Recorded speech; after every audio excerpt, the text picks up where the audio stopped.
It's interesting to talk to creative people about the way their minds work. Sometimes it sounds kind of freaky. When you're a creative person and you're nurturing that within yourself, you open yourself up to a lot of discovery that comes from unexpected places, which is really wonderful.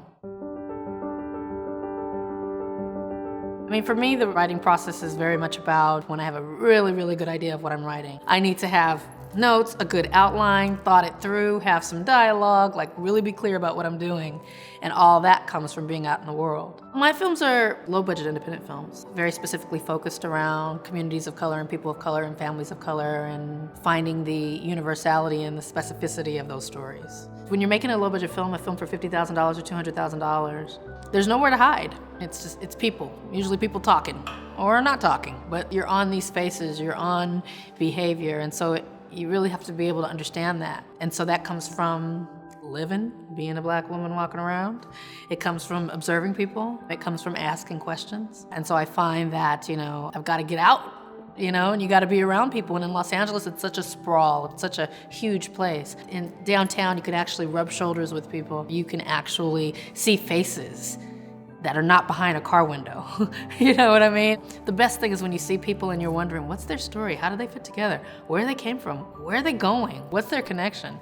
Sometimes I'll even ask. And people want to talk, and it may not be anything that's directly related to the work that you're writing that day, but that energy from people, that stuff is kind of like, seeds on fertile ground that helps with the writing. For example, one of these great places to kind of just find a good corner is a spot called the Last Bookstore. I mean, it's such a great space, that density that I talked about is dense with books and people, and it's not too busy, but it's just enough, the right flow of the odd character that comes in and out. It's part of what I prefer to have around me when I'm writing. I'm outlining, I'm playing with dialogue, I'm figuring out what the beginning, middle, and end of the scene is, is it moving the film forward? Really trying to pin down those big questions. I consider movie watching people watching because you're watching people. You're watching behavior, actors kind of mimic human behavior. We're here at the Downtown Independent, which is one of my favorite places to be inspired. It's a great one-house movie theater in downtown LA.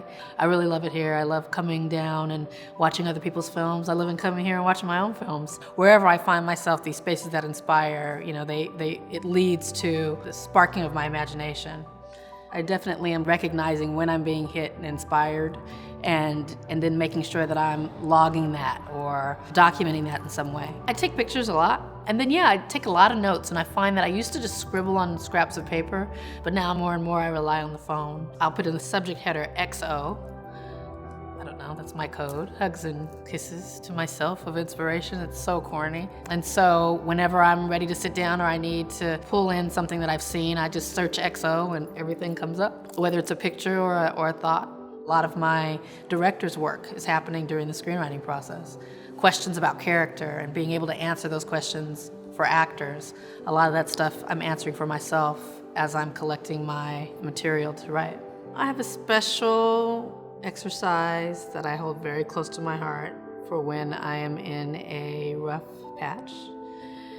It's called procrastination. I will put it off until something else strikes me. I wish I had a magic talisman to pull me back into the space. I just don't. I gotta be in the right headspace or else you're just forcing it and it just never comes out right. I know there were times when I wasn't working in a creative way that I felt very unhappy, that I wasn't living my best life. And so for me, to be creating, to be around creative people is something that's really necessary for my own personal happiness. And I'm just, really fortunate that I get the opportunity to do it, because everyone that needs that doesn't get the opportunity to do it.